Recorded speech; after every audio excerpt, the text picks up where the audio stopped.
Black women like you always think you're above the law." The words hung in the air like poison, spoken loud enough for the entire courtroom to hear.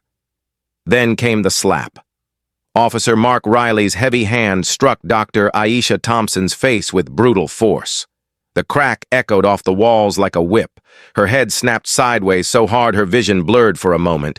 Blood burst from her split lip, warm and metallic, trickling down her chin and dripping onto the collar of her simple gray blouse. Pain seared through her cheek, sharp and immediate. But the humiliation cut deeper, deeper than any physical wound. 200 people sat frozen in the gallery. Not one voice rose in protest. Not one person stood in that crushing silence. Something unbreakable ignited inside Aisha, the officer who had just assaulted her, the judge who refused to look up, the bailiffs who turned their faces away. They believed they had asserted control. They had no idea that this single act of violence, this moment of unchecked power, had just sealed their downfall. Careers that had taken decades to build would crumble in weeks. Reputations protected by badges and robes would be shattered beyond repair. And the corrupt system they served would never be the same again. Before I take you deeper into this story that shook an entire state, tell me in the comments, where are you watching from tonight? Drop your city or state. Hit that subscribe button and give this video a like so more people can hear what really happened when one woman decided enough was enough. Aisha Thompson had walked into the Fairmont County Courthouse that morning, knowing exactly what she might face. At 42, she carried the weight of a brilliant legal career, top of her class at Northwestern Law, lead counsel on landmark civil rights cases, author of 3 widely respected books on racial disparities in sentencing. More importantly, she was the woman Governor Robert Hayes had quietly chosen as his nominee to the Superior Court bench, someone he trusted to clean up a broken system from the inside. But today she wore no designer suit, no sign of her status, just faded jeans, sensible flats, and a plain blouse. Her hair was pulled back simply, to everyone in that building. She was just another black woman with a traffic ticket, another name on a crowded docket, another person the system had long ago decided it could disregard. She had arrived early, taking a seat in the gallery to observe. What she saw confirmed everything she had spent years documenting. A young white college student, caught speeding 20 miles over the limit, stood before Judge Edward Caldwell and received a gentle warning, a nod, and a smile. Drive safe, son. The same offense for a Latino father of 3 earned a maximum fine and a stern lecture about responsibility. A white businessman in an expensive suit whispered something to the prosecutor, then to the judge, and his case vanished with a quiet, dismissed. No questions, no evidence required. When Aisha's turn finally came, she rose calmly, folder in hand, and approached the bench. "Your Honor," she said, her voice clear and measured. "The citation alleges I was traveling 48 in a 35 zone on Lakeshore Drive at 2:17 p.m. last Tuesday. I have time-stamped screenshots and a full video recording of the Zoom deposition I was conducting at that precise time. With 12 witnesses present, I was in my downtown office, 20 miles from the location on the ticket." Judge Caldwell barely lifted his eyes from his papers. Officer Riley, standing to the side in his pressed uniform, stepped forward uninvited, 6'3", broad-shouldered, the lines on his face carved deep from years on the job and deeper scars from a tour in Iraq he never talked about. His voice carried the authority he had grown accustomed to wielding without challenge. "I remember this stop clearly. Your Honor." The defendant was argumentative from the moment I activated my lights. Disrespectful, just like she's being now. Caldwell waved a hand. "The officer's testimony stands. Pay the fine or retain proper counsel to contest it later." Aisha felt the familiar burn rise in her chest. The same fire that had fueled her since childhood. Her father, wrongfully convicted on fabricated evidence when she was 17. had died in Stateville prison before his exoneration could free him. She closed the folder slowly. With respect. Your Honor, the evidence I've presented shows the stop could not have occurred as described. That's enough. Caldwell cut in sharply. Case continued. Next, during the mid-morning recess. Aisha followed Riley into the wide marble hallway. She slipped her phone into her pocket and pressed record. Officer Riley, just to be certain for the record, you're confident you stopped my vehicle on Lakeshore Drive at 2:17 p.m. Tuesday? He turned, using his height to intimidate. Lady, I write 50 tickets a week. You're not special. You're not memorable. I was on a recorded video conference with 12 attorneys and a federal mediator at that exact time. Then maybe you were on your phone while driving. He sneered. That's another violation. His partner, Tom Hargrove, appeared beside him, arms crossed, a smirk playing on his lips. Always the same excuses. Hargrove muttered, loud enough for her to hear. Lisa Ramirez, the young Latina bailiff on corridor duty, passed by at that moment. Her eyes met Aisha's for a brief second, registered the tension, then dropped to the floor. She kept walking. No one intervened. No one ever did. When court resumed, Judge Caldwell's demeanor had changed. His voice was colder, edged with irritation. Ms. Thompson, it has come to my attention that during recess, you accosted Officer Riley in the hallway, making serious accusations against his integrity. I simply sought clarification. Silence, Caldwell ordered, gavel falling hard. I find you in contempt of court. One night in county holding. Riley moved immediately, gripping her upper arm with bruising force, when Aisha instinctively pulled back to ease the pain. His free hand flashed up and struck her again, harder this time. The impact sent her staggering. More blood filled her mouth. A collective gasp rose from the gallery, then died just as quickly. Eyes averted. Phones stayed in pockets. Judge Caldwell made a brief note in his file and said not one word about the assault happening right in front of him. Add resisting arrest to the charges, he said quietly, as Riley dragged her toward the side exit. He leaned in close. Should have just paid the ticket. Sweetheart, now you'll learn. Aisha tasted blood and fury. She did not struggle. She walked with her head high, memorizing every detail. The court reporter who kept typing without pause, the white defense attorney who suddenly became fascinated with his briefcase, the bailiffs who studied the ceiling. Every face that chose silence was now part of the record. They placed her in a cold holding cell alone, under the harsh fluorescent lights. The bruise bloomed dark and angry across her cheekbone. She sat on the hard bench, straight-backed, and touched the swelling gently. Memories flooded in. Her father's last letter from prison, smuggled out by a sympathetic guard. They'll try to break you. Baby girl, don't let them. Promise me you'll fight smarter, not harder. Not this time. Daddy, she whispered to the empty cell. Not ever again. Because what Mark Riley, Edward Caldwell, and every silent accomplice in that courtroom could not possibly know was this. The woman they had just publicly humiliated, the woman they believed they could intimidate into submission, was the one person in the entire state of Illinois who held both the evidence and the authority to dismantle everything they had spent their lives protecting. And she had only just begun, in the stark holding cell.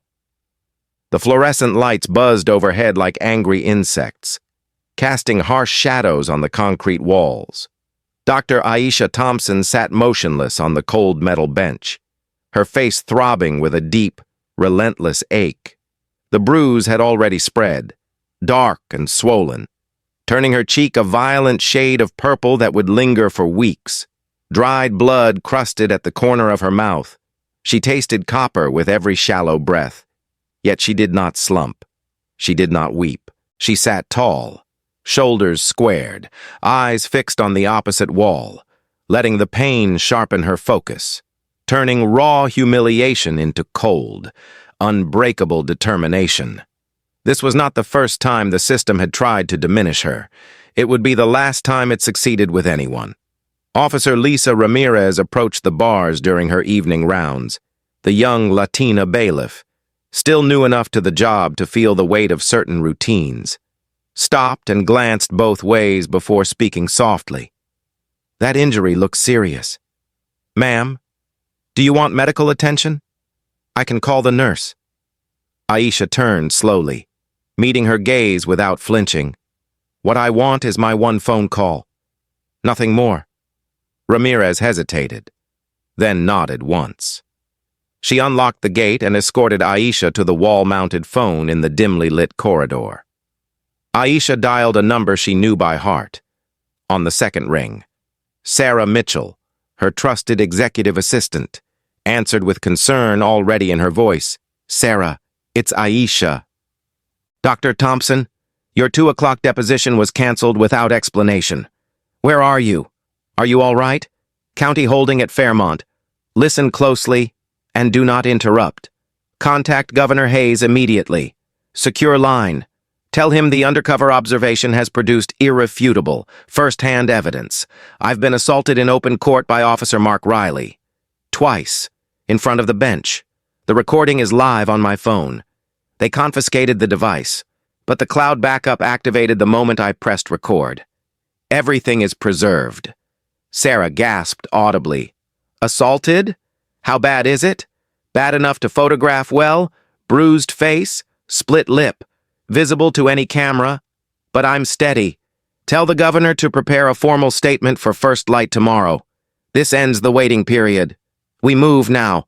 Anything else I can do tonight? Yes. 3 things. Call Elena Vasquez at the Chicago Tribune. Give her the outline anonymously for the morning edition. Prominent judicial nominee assaulted in Fairmont County courtroom by uniformed officer while judge does nothing. If they can obtain a booking photo through channels, authorize its use. Second, have my brother Michael go to my home safe tonight. He knows the combination. Tell him to deliver the sealed manila envelope marked Fairmont Evidence Summary directly to the governor's chief of staff in Springfield. No stops.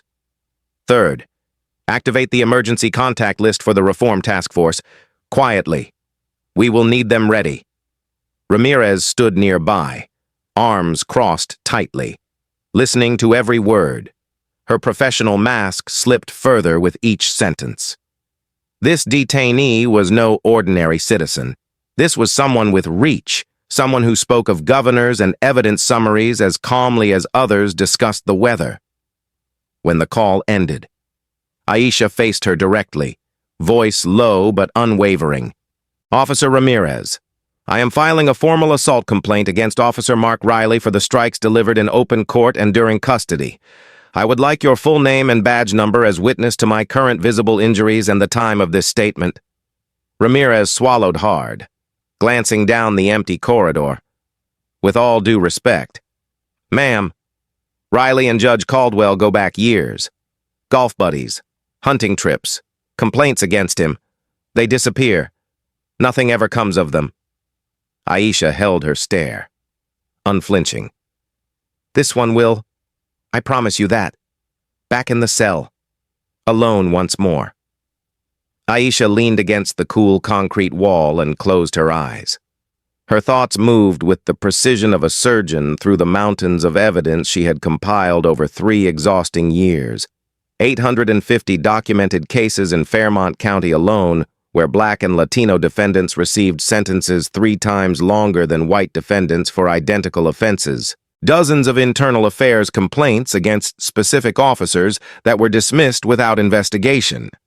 Suspicious campaign contributions flowing from large real estate developers who profited when low-income neighborhoods remained disrupted by aggressive policing and disproportionate sentencing that kept families fractured and properties turning over.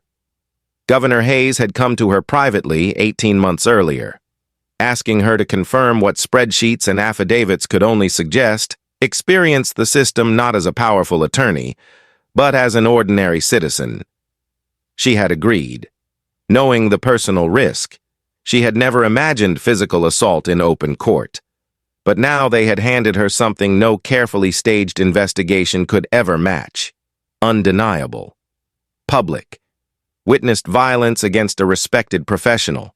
Captured on multiple courtroom security cameras and her own hidden recording. Across town, in the dimly lit private lounge reserved for judges and senior staff, Edward Caldwell poured himself a generous scotch, his hand trembling more than he would admit. Riley and Hargrove sat across from him, the air thick with tension and the faint smell of fear. "What in God's name were you thinking?" Caldwell demanded, voice low but edged with genuine fury. Riley leaned back in the leather chair, defensive. She kept pushing, wouldn't accept the citation, needed to understand there are consequences for disrespect. "Consequences," Caldwell repeated, incredulous. "You struck her twice in my courtroom, in front of 200 witnesses, including 3 defense attorneys who will talk." She resisted custody, Riley insisted, though his voice lacked its usual certainty. Tom Hargrove stayed quiet longer than usual, staring at his boots. He had a daughter in her 2nd year of law school, bright and determined, with the same quiet strength he had seen in the woman bleeding on the courtroom floor earlier. The image lingered, uncomfortable and persistent. Caldwell set his glass down hard enough to rattle the ice. "Do either of you understand who she actually is?" Aisha Thompson, the civil rights attorney who has humiliated prosecutors across the state. The woman the governor has been quietly grooming for the Superior Court bench. Riley's bravado faltered for the first time. She didn't look like... she was dressed so plain. That's exactly why she's dangerous. Caldwell snapped. Undercover. And now she has real motive. Personal motive.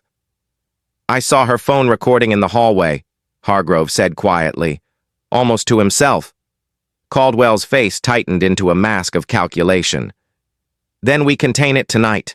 Security footage gets archived to private storage. The contempt charge gets misplaced in processing. We've handled worse." Riley nodded slowly, but for the first time in years, unease crept into his chest like cold fog. The nightmares from Iraq sometimes returned uninvited. Men in uniforms making irreversible choices under pressure. Tonight felt disturbingly similar. At home later, Riley sat in his truck in the driveway long after the engine cooled. Porch light glowing warmly behind the curtains. His wife and teenage son were inside, unaware of the storm coming. He replayed the moment of impact again and again, the way her eyes had not flinched even after the second. Harder blow. Something about her absolute calm terrified him more than any armed suspect ever had. He drove instead to the station, pulled the master digital security drive for that courtroom, and tucked it deep in his personal locker. Insurance, he told himself, just in case things went south. In Springfield. Governor Robert Hayes sat alone in his study, reading the urgent briefing from his chief of staff under the green glow of a single desk lamp, his jaw set with grim resolve. He reached for the secure phone on his desk. "Get the state police commander on the line. Suspend Judge Edward Caldwell immediately, pending full investigation, and prepare the press conference for dawn. Dr. Thompson has just given us everything we need to finally clean that courthouse from top to bottom, once and for all, back in the holding cell." As the hours crept slowly toward morning, Aisha allowed herself one small, fierce smile in the darkness. They believed a night behind bars would silence her, teach her submission. They had no idea the real silence was about to fall on them, heavy and permanent. When the sun rose over Illinois, the state would awaken to a story that would burn for months, exposing decades of quiet corruption. Because Aisha Thompson had not come to Fairmont County to suffer defeat, she had come to deliver justice. And tomorrow, the reckoning would begin. Dawn broke cold and gray over Chicago, but the news spread like wildfire. The Chicago Tribune's front page carried Elena Vasquez's explosive story. Judicial nominee assaulted in open court. Officer strikes black attorney as judge looks away. Below the headline, a grainy but unmistakable booking photo showed Dr. Aisha Thompson's bruised face, the purple swelling stark against her skin, eyes steady even in defeat's pose, within hours. The article went viral. Television vans lined the street outside the Fairmont County Courthouse. Phones buzzed non-stop in newsrooms across the state.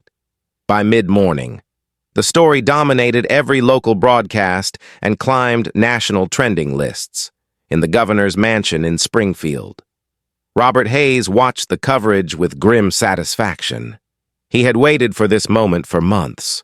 Aisha's phone call the night before had been the signal. Now he moved decisively. At 9 sharp, his press secretary announced the immediate suspension of Judge Edward Caldwell pending a full ethics investigation. State police commanders were dispatched to secure all courthouse records. Internal Affairs opened parallel probes into officers Riley and Hargrove. Hayes spoke briefly to cameras outside his office. No one is above the law in Illinois, not even those sworn to uphold it. What happened yesterday in Fairmont County was an outrage, and we will get to the truth. At the courthouse itself, chaos reigned. Staff whispered in clusters. Security footage drives vanished from servers overnight. Someone had acted quickly. Riley arrived early, face pale beneath his tan, and went straight to his locker. The drive he had hidden was gone. His stomach dropped. Hargrove found him in the locker room, voice low. They took everything. Caldwell's office is sealed. State troopers are interviewing clerks right now. Riley slammed his fist into a metal door, denting it. She planned this. She came here to trap us. For the first time. Real fear edged his anger. He thought of his wife packing school lunches that morning. His son asking why Dad looked so tired. He had always believed the badge protected him. Now, it felt like a target. Across the city. Aisha sat in a secure conference room at the State Justice Building. Ice pack pressed gently to her cheek. The swelling had worsened overnight, turning the bruise an ugly mix of purple and yellow. Sarah Mitchell hovered nearby with coffee and updates. Elena Vasquez arrived soon after, recorder in hand. The photo is everywhere, she told Aisha. People are furious. The governor's office confirmed your nomination status an hour ago. This isn't just a local story anymore. Aisha nodded calmly. Good. Let them see what happens every day to people without cameras or connections. Lisa Ramirez made her choice that afternoon.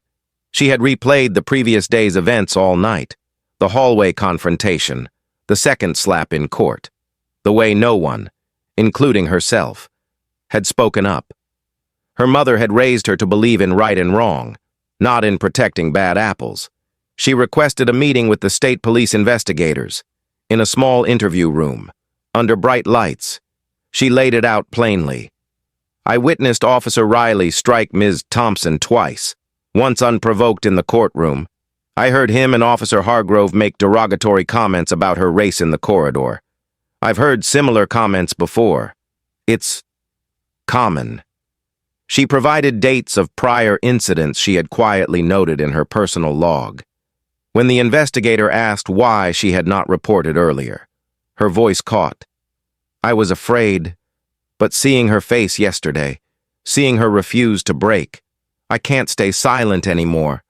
Word of Ramirez's cooperation spread quickly through the department. Some officers called her a traitor. Others, especially younger ones and minorities, sent quiet messages of support. The blue wall began to crack. That evening, Hargrove sat alone in his truck outside a deserted parking garage downtown. Aisha had arranged the meeting through back channels. She arrived with 2 state troopers for protection, her bruise now impossible to hide even under careful makeup. Hargrove looked 10 years older than the day before. They suspended me this afternoon, he said without greeting. Pending investigation, my wife's crying. My daughter's school called, kids are asking questions. Aisha studied him without pity. You still have a choice. Tom, help us end this. or go down with Riley and Caldwell. The evidence is overwhelming already. Your testimony could spare you the worst." He stared at his hands. I took money. Not much at first, just for looking the other way on certain stops. Then it grew. Caldwell facilitated it. Developers wanted certain neighborhoods. Pressured. Tears welled but did not fall. I never thought it would come to this. Aisha's voice softened, but only slightly. It came to this the first time you chose silence. Decide now whose side you're really on. He agreed to cooperate that night, providing bank records and names of others involved. The net widened. Riley learned of the betrayal hours later. Rage consumed him. He drove to a quiet bar on the edge of town, ordered whiskey after whiskey, replaying every decision that had led here. The war had taught him to trust only his brothers in uniform. Now even they were turning. His phone buzzed with a text from an unknown number. "Insurance drive recovered. Your prints are on it." He stared at the screen until it blurred.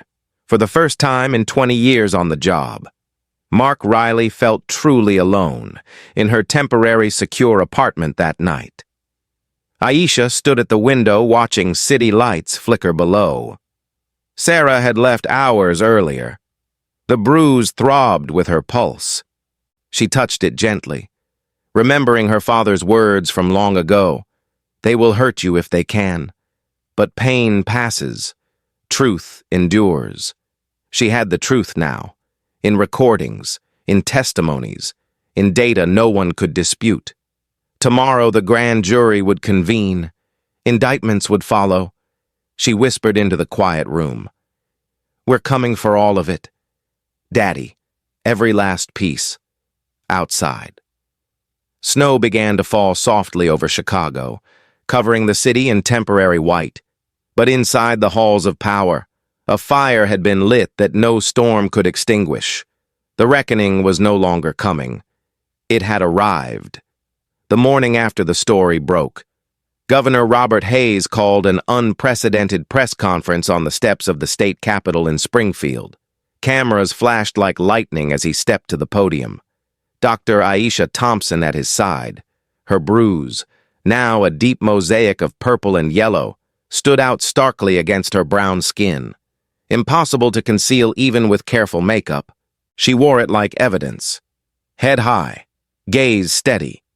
Hayes spoke first, voice firm and measured. "Today I am proud to announce the formal confirmation of Dr. Aisha Thompson as Commissioner of the newly created Judicial Accountability Commission. Effective immediately, she will oversee a complete overhaul of practices in Fairmont County and beyond." Reporters shouted questions, but Hayes raised a hand. "What many of you do not know is that Dr. Thompson's experience 2 days ago was part of a carefully planned undercover investigation into long-standing reports of systemic abuse in that courthouse. She entered as an ordinary citizen to document what countless others have endured without recourse." Aisha stepped forward then, her voice calm but carrying the weight of years. "The assault I suffered was not scripted. It was, however, revealing. It showed exactly how normalized misconduct had become, but it also provided undeniable proof that change is overdue. Behind the scenes, the walls closed in faster than anyone expected. State investigators, armed with subpoenas, seized bank records that traced direct payments from 3 major real estate developers to offshore accounts linked to Judge Edward Caldwell. The amounts totaled in the millions over 8 years. Properties in predominantly Black and Latino neighborhoods had been kept in flux through aggressive ticketing, heavy fines, and lengthy sentences that fractured families and forced sales at depressed prices. Caldwell's favorable rulings had cleared the path. When confronted in his home that afternoon, Caldwell collapsed into a chair, face ashen. It started small. He told the lead investigator, voice breaking, "A campaign donation here, a dismissed case there. I told myself I was maintaining order, keeping property values stable for the community. But the evidence painted a different picture. greed masked as pragmatism. He had grown up poor in one of those same neighborhoods, escaped through scholarships and hard work, only to turn his back on the people who stayed. In the interview room later, alone with his thoughts, he wept for the first time in decades. Officer Mark Riley's world unraveled even more violently. Arrested at his home before dawn. He stood in the driveway in handcuffs while neighbors watched from windows. His wife clutched their son, both crying. The charges read like a litany of betrayal, assault on a public official, civil rights violations, evidence tampering, conspiracy, in the interrogation room. Riley sat silent for hours, staring at the table. When shown still frames from the courtroom cameras, his own hand mid-swing, Aisha's blood on the floor, something inside him finally cracked. "I thought I was protecting the system," he muttered. "Turns out I was just protecting myself." Memories of Iraq flooded back unbidden, villages cleared for security, lines crossed that could never be uncrossed. He had come home believing the badge would wash it all clean. Now he saw it never had. Tom Hargrove, already cooperating, provided the final threads, in exchange for reduced charges. He walked investigators through years of quiet arrangements, which developers to favor, which neighborhoods to pressure, how Caldwell signaled outcomes with subtle phrases from the bench. His testimony filled gaps no paper trail could. Facing his wife that night, he confessed everything. She listened without interrupting, then packed a single bag and left with their daughter. "You chose money over us," she said quietly at the door. "Now live with it." Hargrove stood in the empty house, the silence deafening. Aisha met Caldwell one last time in a secure conference room at the Justice Building. 2 state troopers outside the door. He looked smaller without his robe, shoulders slumped, eyes red from sleepless nights. "I never meant for it to go this far," he began. Aisha regarded him without anger, only resolve. "You meant it every time you looked away, every time you accepted a payment, every time you sentenced a young black man to years for an offense that earned a white man probation. You betrayed the oath you took, and you betrayed the boy you once were." Caldwell tried to justify, speaking of political pressures, of keeping the county stable. But his words faltered under her steady gaze. "Stability built on injustice is just another word for oppression," she said, "and oppression always falls eventually." He had no reply. When the troopers led him away for formal processing, he did not resist. Outside, protesters gathered daily now, signs reading "Justice for Aisha and End Courthouse Corruption." Community leaders spoke at rallies. Mothers shared stories of sons lost to excessive sentences. The movement grew beyond one courtroom, beyond one county, inside the temporary command center. Aisha worked late into each night with her task force, reviewing case files, preparing resentencing hearings, drafting new protocols. The bruise on her face faded slowly, but she refused heavier makeup. "Let them see," she told Sarah. "Let them remember why we're doing this." Riley, in county jail awaiting trial, received his first visitor, a department psychologist. He spoke haltingly of nightmares, of guilt that had finally caught up. "I hit her because she wouldn't back down," he admitted, "and because deep down, I knew she was right." The psychologist noted the shift, the first crack in decades of denial. Caldwell attempted suicide that week with pills smuggled in by a former clerk. Guards found him in time, in the hospital bed, handcuffed to the rail. He asked for a Bible he had not opened in years. Aisha learned of both developments without satisfaction. Only quiet resolve. Revenge was not her goal. Restoration was. Healing was. She had the recordings, the financial trails, the testimonies, the public will. The old guard had crumbled faster than even she had predicted. as snow continued to fall softly over Illinois, blanketing streets and rooftops in temporary peace. The real storm gathered strength inside the halls of justice. The corrupt had believed themselves untouchable. Now they learned what untouchable really meant. And Aisha Thompson, the woman they had tried to silence with violence, stood at the center of it all, not broken, not bitter, simply unstoppable. The transformation had only just begun. The courtroom in the State Justice Building was packed for the trials that would define a generation. Dr. Aisha Thompson sat at the bench in her black robe for the first time as presiding judge, the faded remnants of her bruise still faintly visible along her cheekbone like a badge of honor. Below her, Officer Mark Riley stood in an orange jumpsuit, handcuffs glinting under the lights, his once proud shoulders now slumped. Beside him in the dock sat former Judge Edward Caldwell, stripped of his robe, looking frail and diminished without the authority that had shielded him for decades. The gallery overflowed with reporters, community members, and families whose lives had been upended by the very system now on trial. Aisha's voice rang clear when she called the proceedings to order. This court will seek truth, not vengeance, but truth demands accountability. The evidence presentation unfolded methodically, relentlessly. Prosecutors played the courtroom security footage in slow motion, Riley's hand rising, the sickening impact, Aisha's blood hitting the floor. They introduced her phone recording from the hallway confrontation, Riley's own words echoing through the speakers, derogatory remarks, threats veiled as warnings. Bank records traced millions in payments from developers to Caldwell's hidden accounts.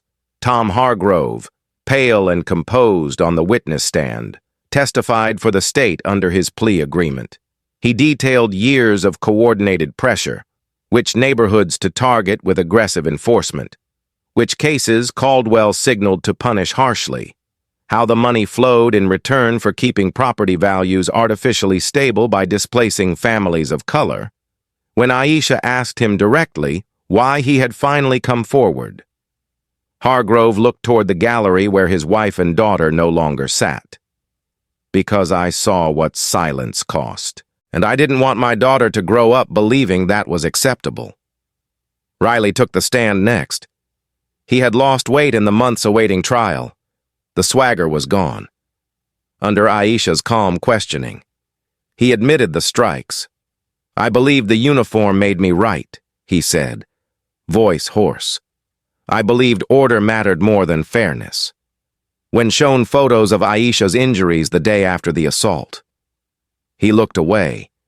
The prosecutor played voicemail messages he had left for former colleagues, pleading for help, destroying evidence. The jury needed less than 3 hours to return guilty verdicts on assault, civil rights violations, evidence tampering, and conspiracy. Aisha delivered the sentence without hesitation. 8 years in state prison, permanent revocation of law enforcement credentials, mandatory counseling, and substantial restitution to victims of his prior misconduct. As deputies led him away, Riley paused briefly before Aisha's bench. Their eyes met. No words passed, but the understanding was complete. The power he had abused was gone forever. Caldwell's trial followed immediately. Once imperious on the bench, he now appeared small and defensive. His attorney argued diminished capacity, political pressure, the need to maintain community stability. Caldwell himself took the stand, attempting to frame his actions as pragmatic governance rather than corruption. We kept dangerous elements in check, he said. Aisha's voice cut through gently but firmly.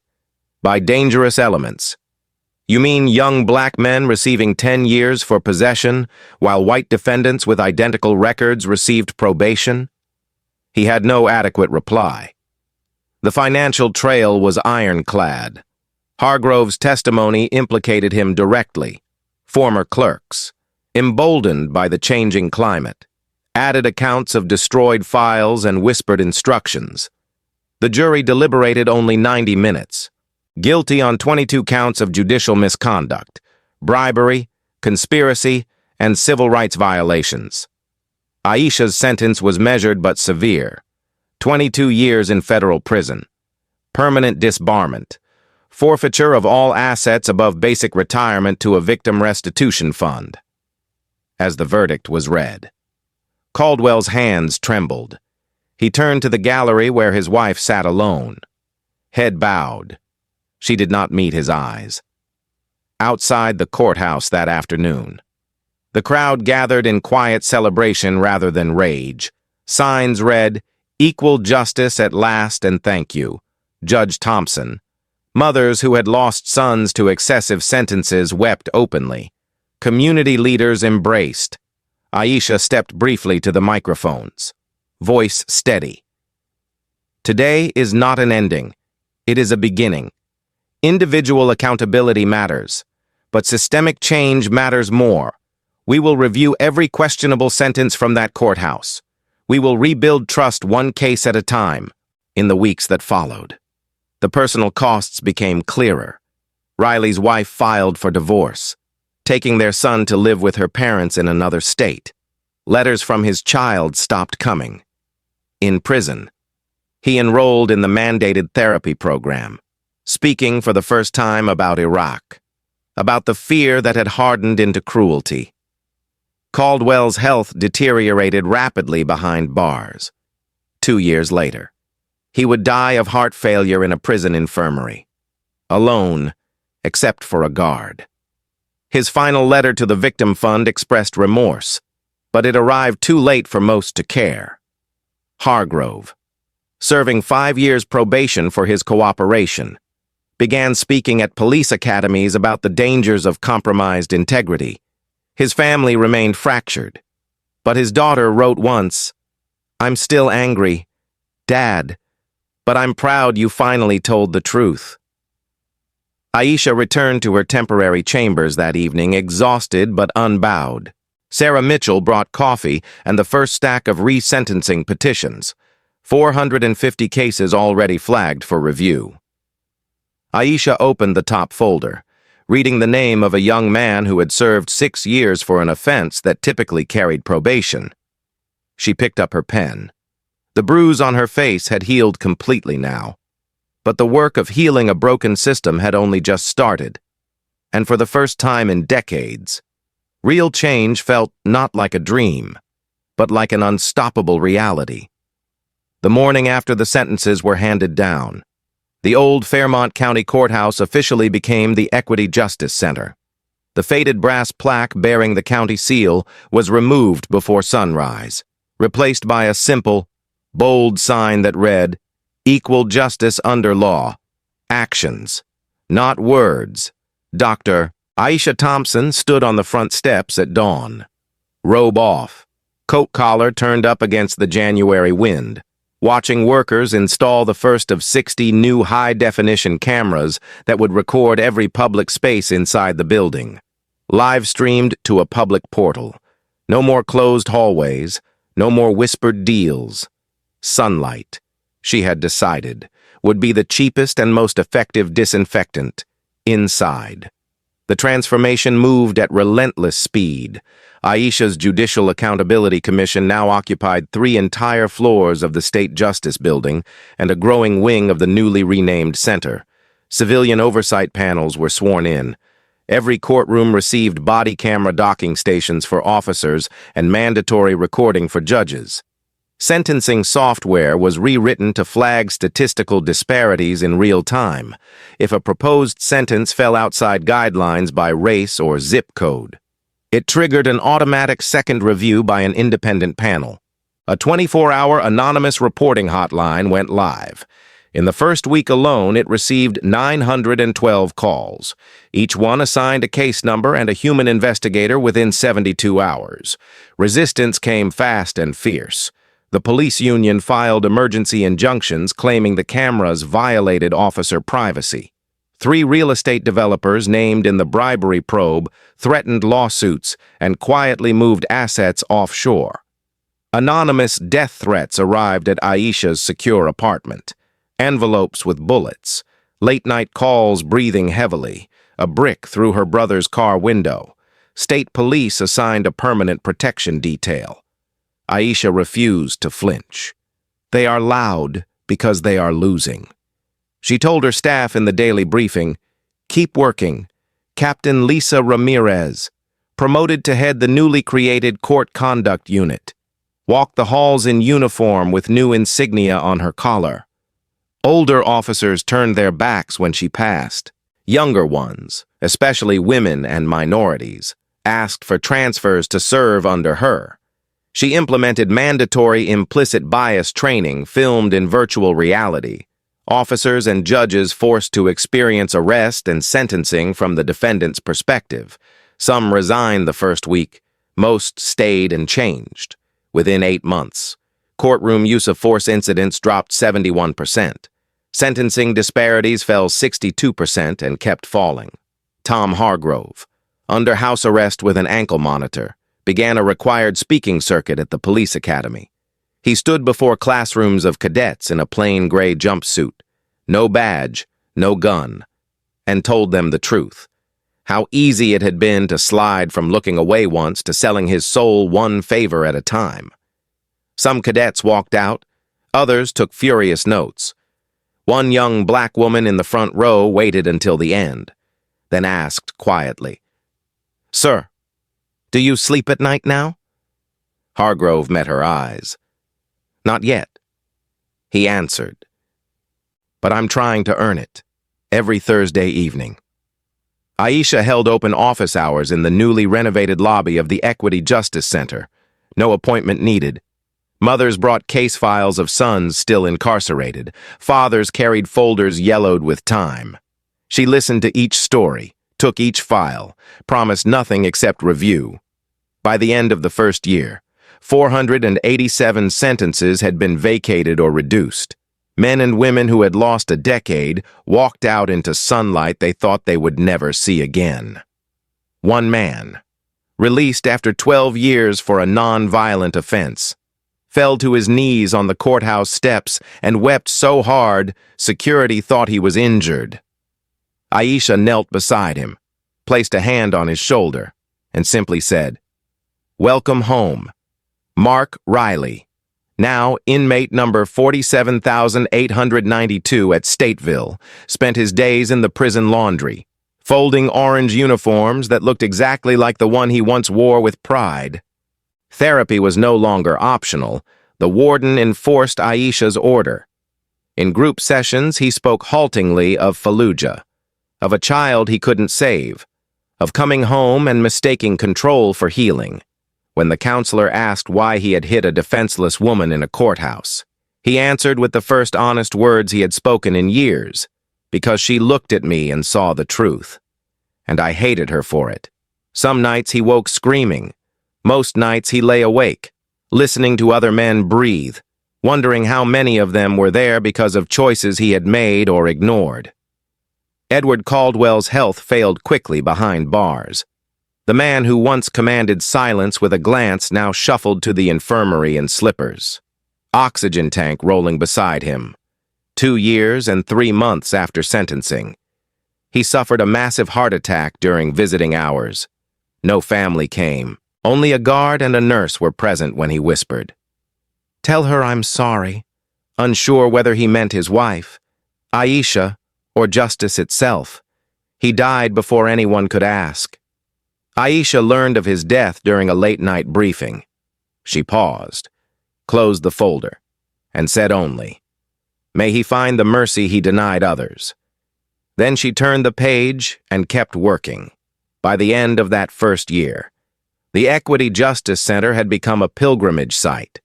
Judges from 17 states arrived to study the model. Law schools sent students to observe. The building itself felt different. Brighter lighting, community art on the walls, a children's corner with books and crayons for families waiting on cases. The air no longer smelled of fear. One evening, Aisha stood alone in the empty main courtroom after hours. She touched the bench where Caldwell once sat, then walked to the spot on the floor where her own blood had fallen. She traced the place with her shoe. Nothing remained of that day except memory and resolve. Outside. Snow fell again, soft and cleansing. Inside. The system she had come to dismantle was learning. Slowly, painfully. How to stand straight. And Aisha Thompson, the woman they had tried to break with a slap, had become the architect of its rebirth. The work was far from finished, but for the first time in generations, the work had truly begun. 3 years had passed since the day blood stained the courtroom floor, and the Equity Justice Center stood as a living testament to what one woman's unyielding resolve could achieve. Dr. Aisha Thompson, now a justice on the Illinois Supreme Court, returned to the building she had reshaped for a quiet ceremony marking the 3rd anniversary of the reforms. The lobby bustled with life in ways it never had before. Families waited comfortably in bright seating areas. Children read books in a dedicated corner. Volunteers assisted first-time visitors with forms. And large digital screens displayed real-time sentencing statistics broken down by race, gender, and income, transparent, unapologetic, impossible to ignore. 18 states had adopted versions of the Illinois model, sending delegations to study the cameras, the oversight panels, the bias training simulations that had become mandatory nationwide. Disparities in sentencing had fallen 78% in Fairmont County alone. Public trust in the courts, once at historic lows, now climbed steadily in every independent poll, yet victory carried its own weight. Aisha moved through her days with the same calm precision, but those closest to her saw the cost. Nights grew longer in her secure downtown apartment. Sleep came fitfully, haunted by echoes of her father's voice from old prison letters. A long-term relationship had ended quietly the year before. Her partner, a dedicated public defender, had finally admitted the work always came first. And Aisha could not argue. Sarah Mitchell, now chief of staff, scheduled mandatory rest days that Aisha often canceled. "The files don't stop coming," Aisha would say, opening another folder of a life derailed by the old system. She met personally with every exonerated person who asked, listening to stories of lost decades, of children grown without parents, of dreams deferred until they nearly died. Each meeting left her quieter, more determined. Lisa Ramirez. Now Captain Ramirez, commanding an expanded statewide court conduct unit, had become a national figure in her own right. She traveled the country training new generations of officers. Her story of choosing courage over complicity required reading in many academies. Backlash still lingered. Anonymous letters called her traitor. Old colleagues crossed the street to avoid her, but letters from young Latina officers thanking her for showing a different path outnumbered the hate 10-1. She stood taller because of it. Mark Riley walked out of Stateville one gray morning after serving 4.5 years with good behavior and cooperation in broader investigations. The world outside felt too bright, too fast. His wife had divorced him, his son, now in college, had changed his last name. Riley took a job as a night janitor in a community center, mopping floors in silence. One evening, cleaning the gymnasium after a youth basketball game, he overheard teenagers talking about that cop who hit the judge and went to prison. One boy said. He got what he deserved. Riley paused in the shadows, mop handle tight in his grip. He did not disagree. Therapy had forced him to face the rage he had carried since the war, the fear he had masked with authority. On the 3rd anniversary, he stood across the street from the Equity Justice Center, watching families enter without dread. He saw Aisha arrive for the ceremony, elegant in a navy suit, greeting people with genuine warmth. Their eyes met across the distance. He nodded once, a silent acknowledgement, perhaps apology. She returned the nod, nothing more. Then he turned and walked away, carrying the rest of his sentence in memory. Edward Caldwell's name appeared only in footnotes now, the disgraced judge whose corruption exposed a network spanning counties. His death in prison had closed that chapter without ceremony. That evening, in the main courtroom transformed with natural light and accessible seating, the anniversary event began. Community leaders spoke. Exonerees shared testimonies. A choir of children from the neighborhoods once targeted sang "This Little Light of Mine." When Aisha took the podium, the room fell silent. She did not speak of triumph. 3 years ago, she began, voice steady. I stood in this room bleeding, surrounded by silence. Today I stand in the same room surrounded by voices that refuse to be silent again. We have released hundreds wrongfully convicted. We have trained thousands to recognize bias before it becomes injustice. We have built transparency where secrecy once ruled. But let us never pretend the work is finished. Systems do not heal overnight. Wounds this deep take generations. My father never lived to see this day. Many of you lost loved ones who never will. We carry their absence as motivation, not defeat. She paused, looking out over faces reflecting every shade of the community the old courthouse had divided. Justice is not a destination. It is a daily choice. Choose it in how you speak to the person beside you in line. Choose it when you vote. Choose it when you raise your children to see humanity first. The slap that started this was meant to diminish one woman. Instead, it awakened many. Thank you for walking this road with me, Judge Marcus Evans, her hand-picked successor at the Equity Justice Center, presented her with a simple gavel engraved, "Justice sees no status, only humanity." Tears came then, unbidden but brief. Aisha wiped them away and smiled. Later, alone in the empty courtroom, she stood once more where her blood had fallen. The floor gleamed clean under new lights. She placed her hand on the spot, whispered a quiet thank you to her father, to every voice now heard, to the woman she had been that terrible day who refused to break. Outside, spring rain fell gentle and cleansing over Chicago.